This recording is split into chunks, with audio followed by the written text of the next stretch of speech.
Mergi înainte și nu privi înapoi. Dacă ai căzut, ridică-te din nou.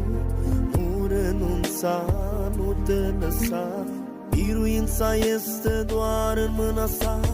Mergi înainte și nu privi înapoi. Dacă ai căzut, ridică-te din nou. Nu renunța, nu te lăsa, biruința este doar în mâna sa. Nu te va lăsa, va fi de partea ta. Dar dacă ai căzut, te va ridica. Nu te lăsa, pentru tine va lupta.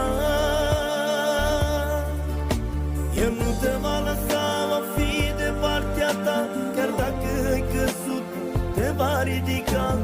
Nu te lăsa, biruință îți va da.